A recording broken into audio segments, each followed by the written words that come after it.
midst of violent social upheaval, a voice ringing down from the mountains, a message of internal peace and the renunciation of violence. La no discriminación y la no violencia. Some hailed the rise of a new prophet, a healer. Others denounced him as a false messiah, a danger to youth, a threat to society. The Silo movement became a movement that was seen as dangerous. His followers persecuted, tortured, even killed. The press did an incredible campaign saying that we were having drugs, we were having orgies, we were having I don't know which satanic practices. His voice silenced, his words denounced and mocked. Yet somehow, this unpresupposing South American has touched lives all over the planet, from Mali to Montreal, from the poorest slums to the halls of power. Is it possible that this unknown sage really holds the key to an experience that could transform your life? He's a spiritual guide to millions of people all over the world. His ideas have given rise to movements and political parties. His social, literary, and spiritual writings have been published in dozens of languages. How is it that after all that, he remains the best-kept secret of the Andes? It's a story that began many years ago in a remote outpost high in the mountains near the border of Argentina and Chile. Today, thousands have traveled from the most distant points to join Silo not far from Aconcagua, the tallest mountain in the Americas. I'm here in the crowd, not only as a filmmaker, but also as one of many pilgrims from around the world who have traveled to this place where three great mountain chains converge. We have made our ways from Africa and the US, from every part of South America, from across Europe and Asia. All of this in response to Silo's message that our suffering and contradiction cause violence within us and around us, that creating internal unity ends that violence and produces the conditions for something new: peace, force, and joy. Imagine a spirituality that's not a religion, organizations of volunteers where no one is paid, including the leaders. An inspiration that for some has given birth to social action, for others political organization, and for many a spiritual path. Hemos peregrinado a este paraje desolado buscando la fuerza que alimente nuestra vida, buscando alegría en el hacer y buscando la paz mental necesaria para progresar en este mundo alterado y violento. Paz, fuerza, alegría. Paz, fuerza, alegría. For some, all of this is very new. Others have come to join old friends and colleagues. My path to this place began when I was 20 and first came across Silo's writings in a bookstore in Canada. Others have traveled farther and longer. The first time Silo spoke here, the rocky landscape was unadorned by buildings. Those who came did so at great personal risk. The first time, no one arrived in such style. The authorities were even less welcoming. The situation was more complicated and more dangerous. It may not be obvious in what a tourist might see today, but by the late 60s, Argentina was being torn apart by military dictatorship, right-wing hit squads, left-wing guerrillas, and everything in between. The cultural and political upheaval of that moment wasn't unique to South America. Riots and insurgency, revolution and protest were the reality from Malaysia to Ohio. In that overwrought environment, stories spread down from the mountain of an extraordinary young man. Drawn by curiosity or hope, guided by rumor or intuition, they sought him out, looking for a healer, a guru, or a guide. By 1969, Silo was living far from the centers of power in a small stone hermitage that he had constructed some miles from the outpost of Punta de Vacas. Even here, in the isolation of the mountains, the local military would often disturb his meditations by taking pot shots at him, just for fun. In the midst of the social and political turbulence, word of Silo continued to spread, and after persistent requests, he finally agreed to leave his mountain retreat and speak to a group of people in the city. Though permits were granted, the crowds were arrested before the events began. It was a pattern that repeated until it was finally announced that Silo was certainly free to speak if he wanted to speak to the rocks. He was told that he'd be welcome to return to his hermitage and speak to all the people who wanted to join him there. On May 4th, 1969, the same summer humans first walked on the moon, despite the fact that it was so far off the beaten track, despite the frigid weather, despite the heavily armed soldiers, a few hundred pilgrims made their way to this distant place to hear Silo speak publicly for the first time. His words must have surprised those who came to hear a Messiah or a healer. A escuchar un hombre de quien se supone se transmite la sabiduría, has equivocado el camino, porque la sabiduría no se transmite por medio de libros ni de arengas. La sabiduría está en el fondo de tu conciencia como el amor, está en el fondo de tu corazón. The talk that Silo gave that day lasted perhaps 20 minutes. Desconocedor de las leyes que rigen el universo, It focused on the nature of pain and suffering, desconocedor de las leyes de la historia, the varied forms of violence, the relation between the violence inside of us and the violence around us. At the heart of it was the tale of a traveler who had lost his way, a story of suffering and pleasure, of need and desire, and the possibility of a profound change. And somehow, despite all the difficulties, his message spread by word of mouth, by flyers and posters, by every means imaginable, even as a comic book. Silo spoke here 30 years later, in 1999. Aquí estamos de nuevo. It was then that the stainless steel pillar was raised to commemorate his first talk.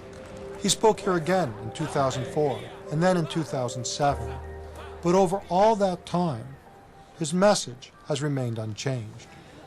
Y bueno, y es la ciencia y es la justicia la que puede mejorar el dolor humano. Pero el sufrimiento humano es mental. Y el sufrimiento humano no se soluciona ni por el desarrollo de la ciencia, ni por el desarrollo de la justicia. Es un esfuerzo que tiene que hacer el ser humano para entrar en otras regiones de la mente. Ese es nuestro tema. Learn to treat others in the way that you want to be treated. Learn to surpass pain and suffering in yourself, in those close to you, and in human society. Harmless stuff, you might think so, but it provoked a ferocious attack from the press, religious leaders, and the dictatorship, from the right and the left, a wave of slander and misinformation that would lead to Siloists being attacked, jailed, and even murdered.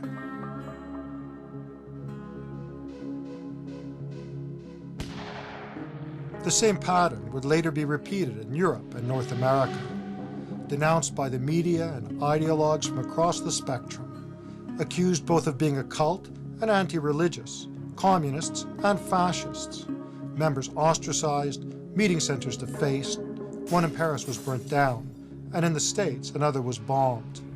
In 2007, a major Cairo paper denounced Siloists as Zionists and dangerous outsiders. That short talk that irradiated from this mountain pass, heard by so few, provoked outrage and controversy. However, after all these years, surely we don't need to speculate. We can judge Silo's message by the fruits it's borne. Learn to resist the violence that is within you and outside of you. Learn to recognize the signs of the sacred within you and around you.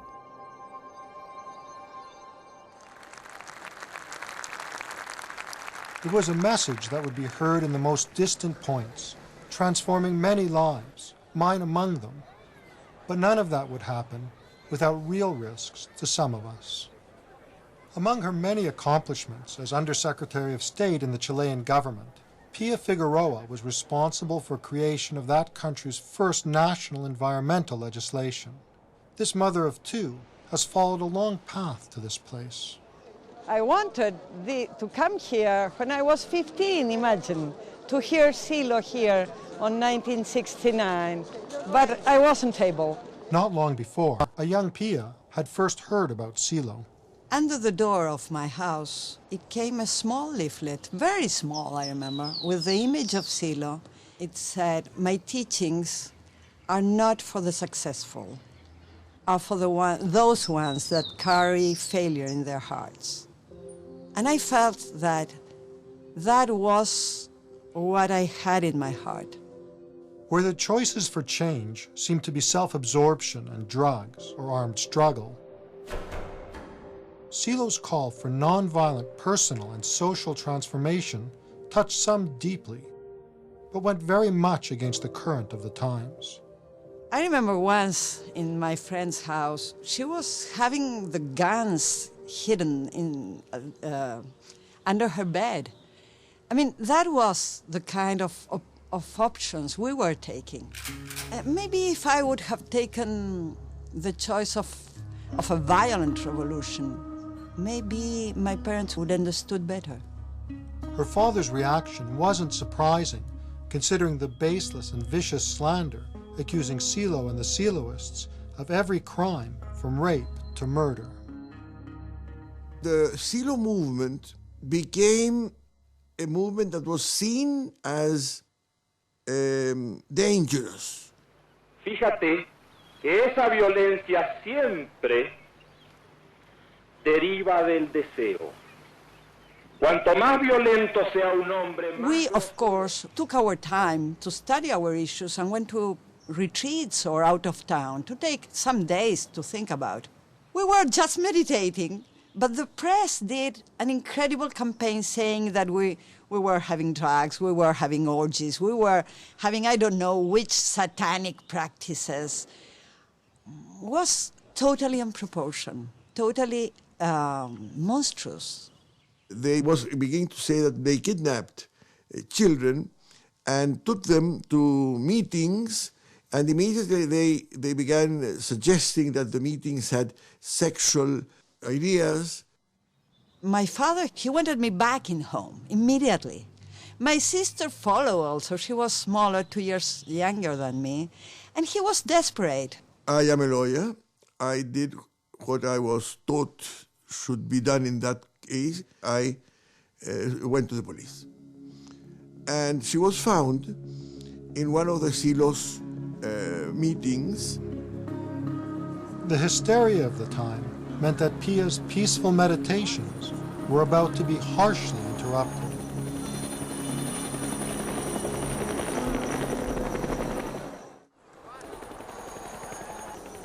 We were in a retreat one day, and an helicopter started flying, and they stopped there, all the police and my father in the middle, saying, "We go home, girls, we are going home." And we were immediately brought to Santiago, and the judge started this trial, absurd trial, and we spent 5 days in jail. Pia ended up in jail because her father feared that some strange cult was going to ruin his daughter's life. Subsequent events were going to prove him wrong. I think that if people were like Pia, we would have a very nicer world. Definitely. In this crowd are others who, like Pia, were around in those early days. Some suffered the same kind of social ostracism. Others were imprisoned or worse. Some stayed, and some, as exiles or by choice, left for Europe, Asia, and the States. After jail and after that direct confrontation with my father, I decided that this message was enough important as to bring it to many other peoples in the world. So with some friends we organized and we went to Asia, and I lived in the Philippines for a couple of years.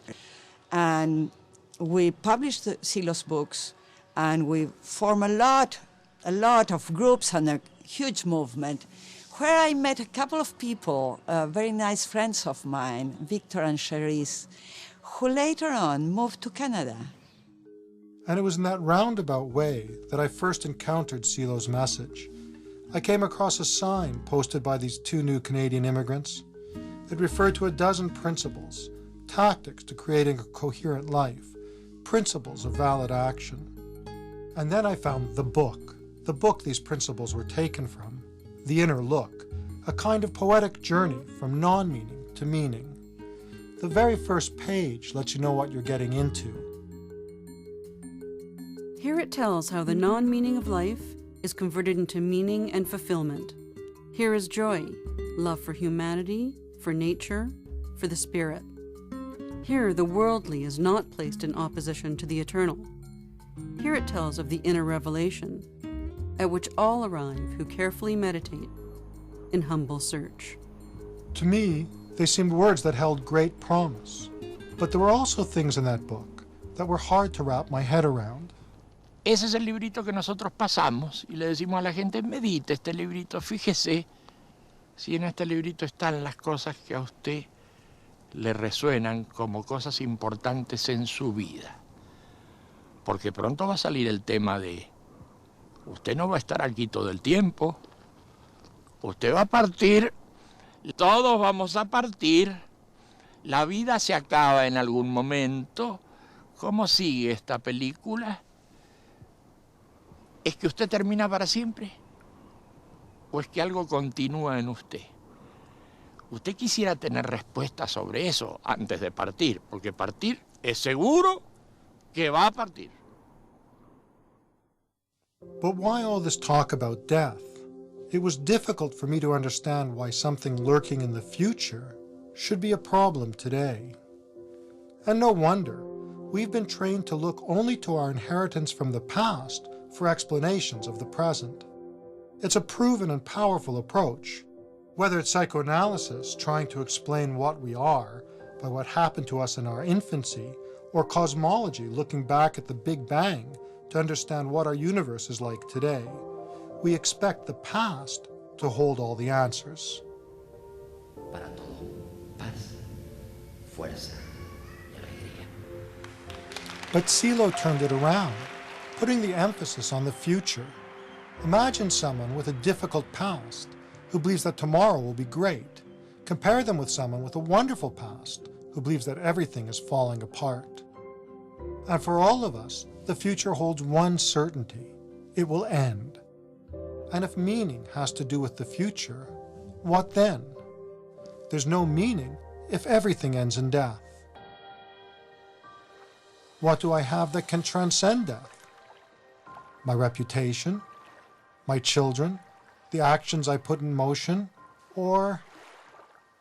And it's these seemingly simple questions that Silo asks us to reflect on. Do not let your life pass by without asking yourself, who am I? Do not let your life pass by without asking yourself, where am I going? Sí. For someone so focused on questions of death and transcendence, you might expect Silo to have a lot to say about God. Yo lo que le digo es que él crea o no crea, perfecto. Me parece muy bien que crea o que no crea, me da igual. Pero que ese no es el tema para salir del mundo del sufrimiento y para crear un nuevo tipo de ser humano. Ese no es el tema. Eso es lo que le digo a la gente que cree. Que crea. Y si me dice que no cree, pues que no crea. Porque el tema es otro. El tema es otro. No es el tema de que cree en Dios o no cree en Dios. El tema es cómo soluciona sus problemas existenciales. Y lo existencial no se resuelve porque crea o no crea en Dios. Our spirituality is not the spirituality of superstition. It is the spirituality that is awakened from its deep sleep to nurture the best aspirations of the human being.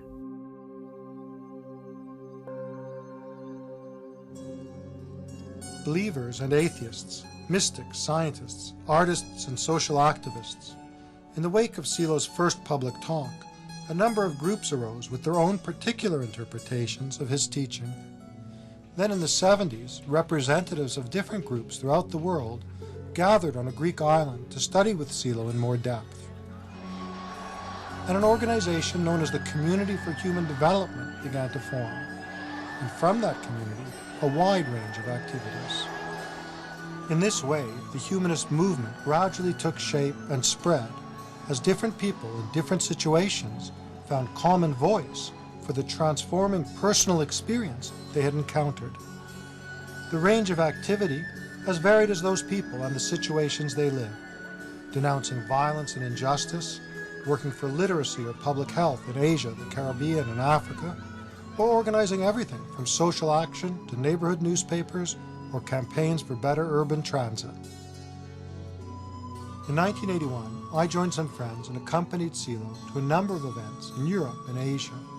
It seems to me that among all the extraordinary occurrences on that trip, two of the most extraordinary took place in Asia. The first was in India, on Mumbai's Chowpatty Beach. One of our companions on that tour was Bhatandra Ayappa, a retired engineer and teacher of yoga. I remember very vividly the weather. The weather was very bad, very bad. There was a warning that there's going to be a big cyclone and it will hit Bombay. In spite of that, we were able to gather 10,000 people at this spot. We had there, huh? The stage there. Exactly there.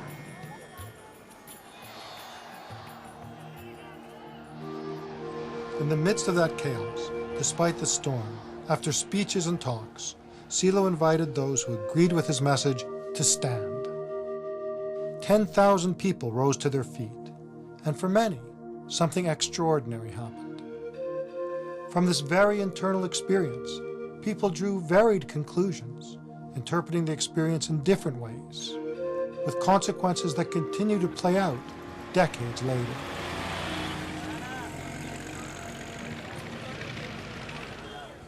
Mukul Desai lives a short walk from his shop in a middle-class Mumbai neighborhood.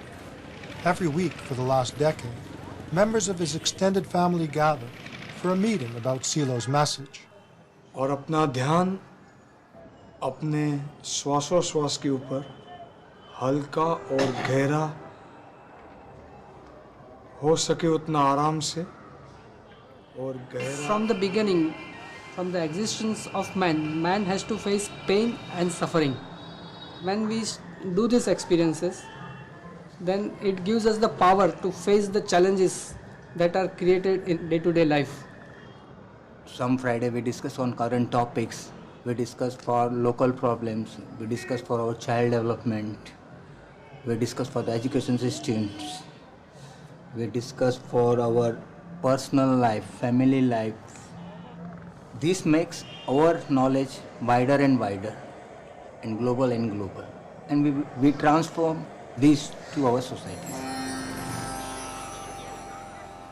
Despite India's economic boom, poverty remains an enormous and extensive problem. It's not surprising then that these influences took another form in Nehru-Nagar, one of the region's many slums.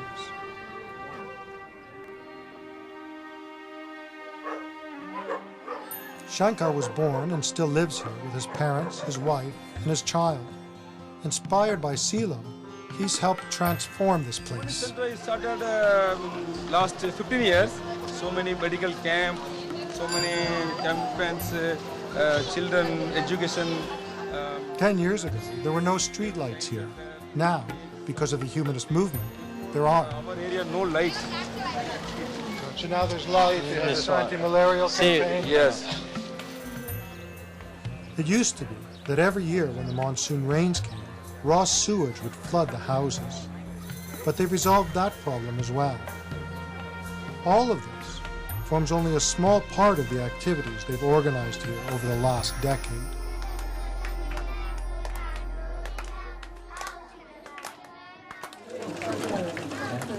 This is Humanist Center. This last 10 years we are running. So the idea is that they'll learn to sew and then they can actually get work sewing and earn some money and support the family. Getting 100 to 150 rupees. You can manage your family easily. Rukaya Joshi is a professor of management and an important part of this project. So focus of this center where I am associated is women and children. It's very interesting that this man from the other side of the world, from so far away, touched you and transformed me. And it's not just individuals that were transformed. People had lost faith in themselves in this area of Nehru Nagar. They had lost faith that any improvement can ever be done. But after we started the work and after the movement started doing their activities, now almost everybody has got real faith that things can happen, change can come.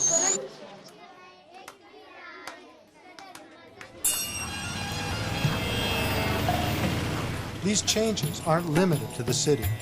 10 hours by train and another half day of driving will bring you here to Nilanga, a small farming village. Lakendra Seth has invested a lot of time helping to organize humanist centers in the villages throughout the region. Like Silo and the other Siloists, he's an unpaid volunteer. They organize to see what are the problems which are faced in the villages, and they work for solving those problems. First on the list was electricity, something they'd never had before. And then they organized different kind of computer centers here. On that computer centers, they try to give all the informations to the farmers. Here they also teach them how to do better farming, better organized systems, and change the costing of the farming by making new inventions into the farming. One of the most important innovations involved switching from expensive chemical fertilizers to organic farming.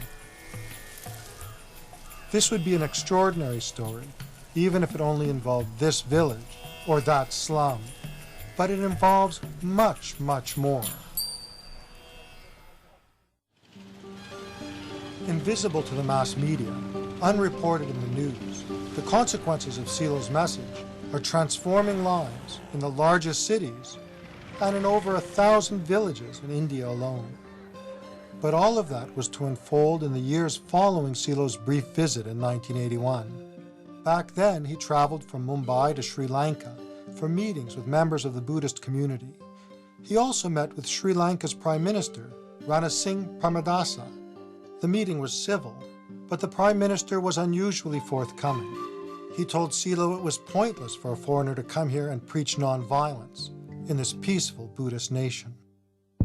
Some years later, Premadasa was assassinated, and Sri Lanka continued its plunge into a violent civil war, which has continued till today.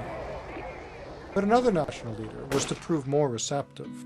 Kenneth Kaunda was then the president of Zambia and the head of the only political party permitted under laws he himself had created. But Kaunda declared himself a humanist, and in 1989, Silo responded to repeated invitations to visit him. At that meeting, Silo insisted on the need for Kaunda to allow real democracy in Zambia. It was an encounter that Silo used as the basis for one of the stories in a collection of his tales that received an Italian literary award. But did Silo's visit influenced Kayunda's subsequent decision to allow free elections? He's never said so. A few years later, one of the most influential politicians of the 20th century pointed out an important convergence between Silo's writings and his own. In 1993, Silo received an honorary degree from the Russian Academy of Sciences. 4 years later, Gorbachev authored a small book comparing his ideas with Silo's humanism. But what do humanism and ideas of social change have to do with this internal experience of change that Silo talks about?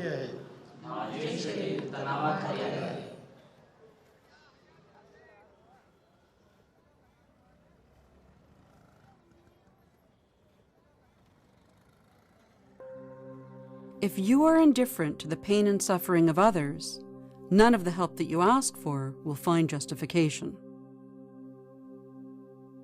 There are experiences that can change your life. Maybe it's something that comes to you in a dream.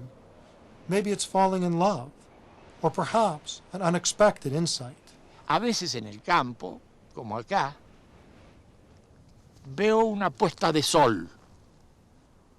Y en esa puesta de sol es como si entendiera todo, por muy poco tiempo. Es entender todo, de golpe, por muy poco tiempo. Ligado a esa puesta de sol, es para mí una experiencia de cambio que puede llegar a ser muy importante. Pero yo habitualmente no saco consecuencias de eso. Todas las personas han tenido experiencias de ese tipo, pero son muy pocas las personas que han profundizado en esas experiencias. Ahí entramos nosotros. Silo said that our experiences, even the most ineffable, don't stay in our heads. They affect what we do. We act them out in the world.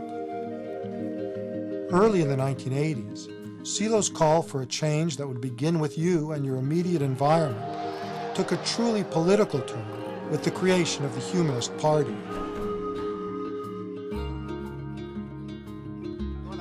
Toda la referencia de Chile sea un lugar que tenga un nombre violento, militar, plaza de armas. Evidentemente la gran mayoría de los chilenos aspira que In Chile, it led Thomas Hirsch to a stint as an ambassador in his country's first post-dictatorship government. Even his candidacy for president didn't really strike him as an unusual step. Yo en realidad entiendo al humanismo o al siloísmo, es decir, a aquello que pone en marcha Silo, como un proyecto transformador de la sociedad, del individuo y la sociedad, y por lo mismo tiene repercusión en todos los ámbitos del quehacer social. While the banners of New Humanism were visible in the overthrow of dictatorship in the Philippines, and the party played a key role in the return of democracy to Chile, it's much more than a political party. Que yo siento que me va transformando a mí, pero que también comienza poco a poco a contribuir en una transformación del medio. Y entonces me va retroalimentando porque me va dotando de sentido de esa acción que vamos realizando con tantos otros en tantos lugares y que va dando frutos.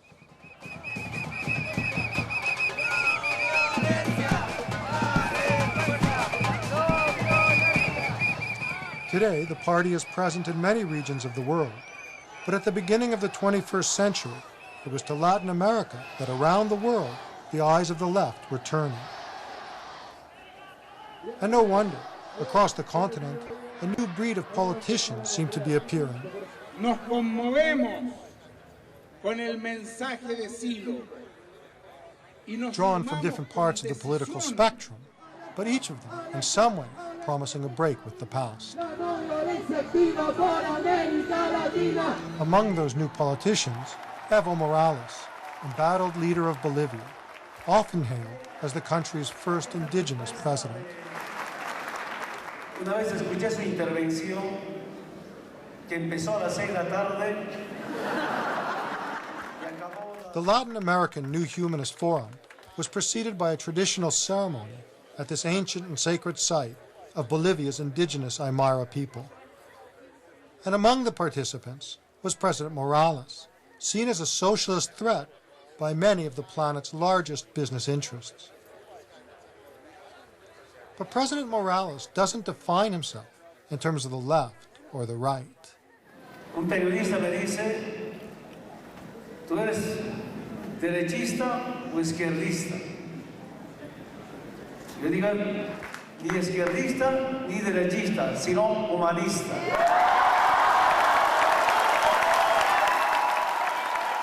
The first of these humanist forums took place in Moscow, organized by the humanists and the Gorbachev Foundation. Later ones were held in cities from Lisbon to Dakar, and here in New York City, where the first North American forum was organized by the humanist movement and New York's Hunter College. Participants from Canada, the US, and Mexico were joined by guests from abroad. The world is absolutely, interconnected. And that means that even if you don't have a problem exactly here in this place, there is a big problem in the world. It was a wide-ranging, 3-day conversation about a direction for North America that went beyond the economic merger of free trade. One of the questions that I ask my kids and adults all the time is, what is our culture? Here we are, people of African ancestry. What is our culture here? The government will not listen to us when we protest. That's obvious. As the Education for Nonviolence Forum in Quebec, instead of being victimized, they organize themselves, and this is very interesting. Politics, philosophy, personal change, social activism. In all of this varied activity, some say they see nothing but a chaos of changing opinions. Some of us see varied interpretations of a single vision. Nosotros que tenemos la cabeza tan cerrada, creemos siempre que la interpretación tiene que ser una. Y resulta que las interpretaciones son diversas, porque son diversos los ángulos de las personas. Y eso ocurre con el lenguaje, parece que fueran cosas distintas. En realidad es la misma historia en el fondo. Son traducciones de ese mensaje. And at the heart of all this, a stillness. Deja que la fuerza se manifieste en ti. Trata de ver su luz adentro de tus ojos y no impidas que ella obra por sí sola. Siente la fuerza y su luminosidad interna. Déjala que se manifieste libremente.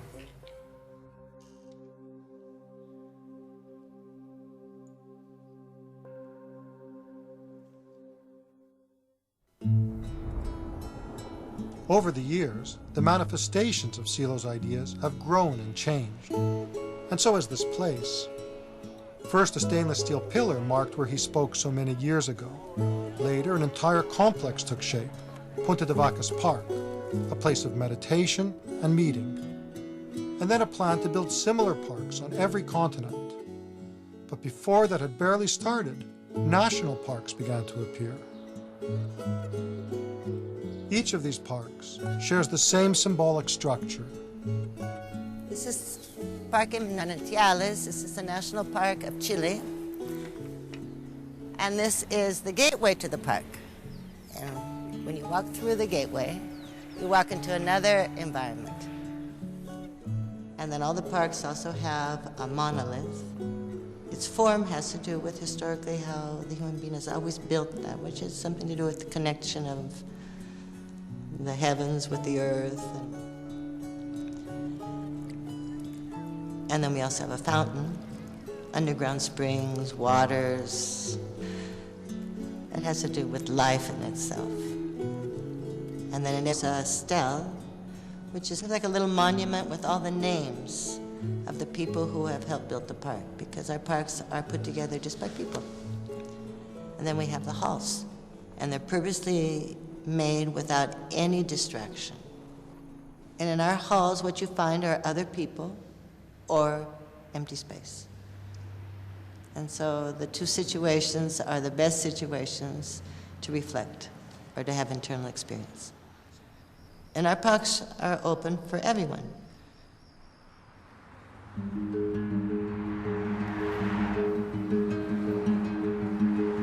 Call it a park, or an ashram as they do in India. The names change, but the substance remains the same. We have the monolith at that end. Oh, there, the monolith will be there. utility this section will be on the other side. Some are regional parks, like this one in India, Red Bluff in California, and Tigliano in Italy. Others are national parks, like Manantiales in Chile, and Spain's Toledo Park. La Reja in Argentina is the national park for South America.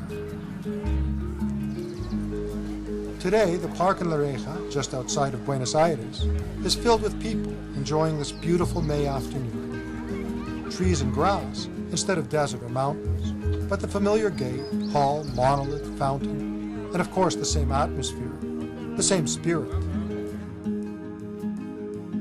And at the heart of that spirit, what is the nature of this experience that we keep hearing about? Al tiempo que tu respiración se hace amplia y profunda. An experience that it's said can, independent of your beliefs, lead to profound internal peace, unlimited vital force, and a joy that can withstand life's inevitable difficulties. And the man who initiated all of this? Well, if you think spirituality is only about religion, or if you think wisdom should be all warm and fuzzy, you may be looking in the wrong place. If you're expecting someone wrapped in robes, gesturing slowly and talking softly of love, you may be looking for the wrong sage. This one's from a small South American town. You could pass him in a crowd and never think twice. He doesn't float above the ground or drive around in a golden limo. On the other hand, in all these years, he's never charged for his teachings or his time. He lives a pretty normal life, family and the family dog. Nothing very fancy, but it's a warm home full of friends and laughter, a simple human being like the rest of us. Well, certainly in some ways. Voy a la Chacarita, al desarmadero, a buscar unos caños de petróleo para el parque. But he's someone who, while ignored, ridiculed, and persecuted over the years, has nonetheless touched many people very deeply, despite the differences in their cultures, economic status, and ways of life. Pero yo, como un tipo con temores y angustias, ¿qué yo puedo hacer? ¿Cómo yo puedo? Tú tienes que basarte en una experiencia que te cambie, que te abra el horizonte. Sin esa experiencia vas a estar dando vueltas en el mismo círculo vicioso. Y nosotros es de lo que hablamos, de esa experiencia transformadora en el ser humano, que te saque del miedo, que te saque del temor, que te saque del futuro cerrado, que te abra un horizonte. And who is this strange man who presumes to tell us what we need?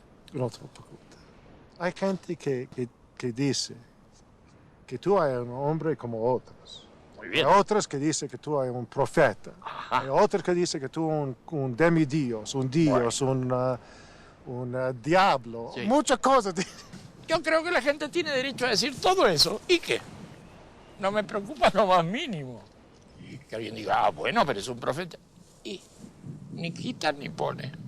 Es una persona común. Y si el tema está en cómo puede hacer uno para salir de los problemas del sufrimiento, del dolor, de todas esas cosas que no tiene cómo superar. ¿Y qué importa que soy yo?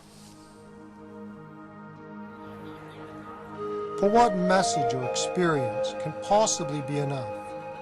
What right-thinking person can really believe that things could ever be different? Who's naive enough to believe that fears, hate, and anger can ever end? Who can doubt that death is anything but the final defeat? This chain of actions that was set in motion in life cannot be stopped by death.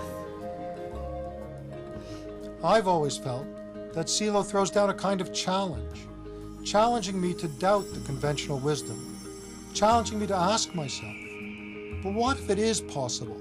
What if I can change? What if everything can change? How would I act then? What would I do differently? And if we continue to fail in these impossible aspirations, well, as Silo says, though you may be wise and powerful, if happiness and liberty do not grow in you and those around you, I will reject your example. Accept instead my proposal.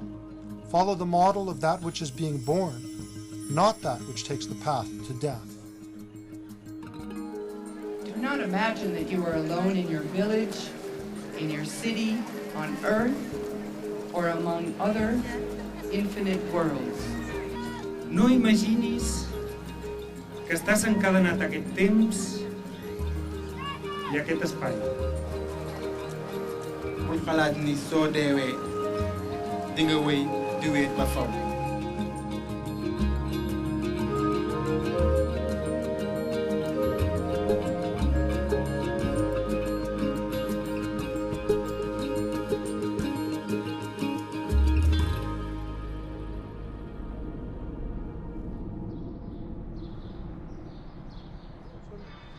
Sí, hay mucha gente en ese momento que tiene una sensación bastante apocalíptica, con cosas muy malas. ¿Qué te dices? Parece que todo se cayera. Se caen instituciones, se caen formas políticas. Seguramente está muy bien que se caiga, pero en las personas no, está surgiendo un nuevo sentido, una cosa muy importante. Están aspirando a otro tipo de mundo. Así que creo que vamos bastante bien y nada de apocalipsis. Eso no es así.